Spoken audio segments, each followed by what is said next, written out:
একে বলা হয় পানির নিচের জ্যান্ত ব্যাটারি। এদের শরীরে জমে থাকা বিদ্যুতের ধাক্কায় বিশাল আকৃতির কুমির, শক্তিশালী ঘোড়া, কুকুর কিংবা মানুষ কেউই নিরাপদ নয়।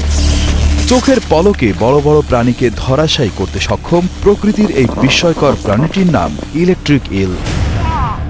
ইতিহাসে এমন ঘটনাও লিপিবদ্ধ আছে, অ্যামাজন বনের দুর্গম পথে নদী পার হওয়ার সময় এই মাছের বৈদ্যুতিক শকে শক্তিশালী ঘোড়ারাও অবশ হয়ে পানিতে তলিয়ে গেছে।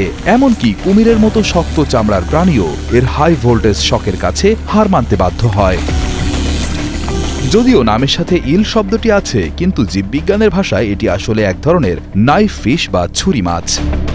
এদের শরীরের গঠন অত্যন্ত অদ্ভুত, কারণ দেহের প্রায় ৮০% অংশ জুড়েই থাকে বিদ্যুৎ উৎপাদনকারী হাজার হাজার বিশেষ কোষ।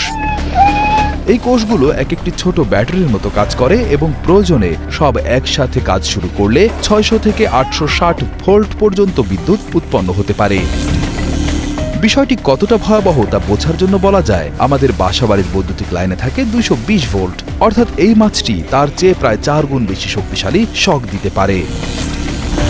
আমাদের ভিডিওগুলো হাবিব প্রিন্স দেখছেন দুবাই থেকে, রাশেদ দেওয়ান দেখছেন মুন্সিগঞ্জ থেকে, গাজীপুর থেকে দেখছেন মেহেদি হাসান হৃদয়, টাঙ্গাইল থেকে দেখছেন মনের মাঝে তুমি, আব্দুল্লাহ আল মামুন দেখছেন দুবাই থেকে। আপনি কোথা থেকে দেখছেন তা জানিয়ে দিন কমেন্ট বক্সে।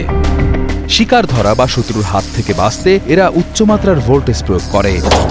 আবার ঘোলা পানিতে পথ চলতে বা একে অপরের সাথে যোগাযোগ করতে এরা মৃদু ভোল্টেজ ব্যবহার করে, যা অনেকটা রাডারের মতো কাজ করে।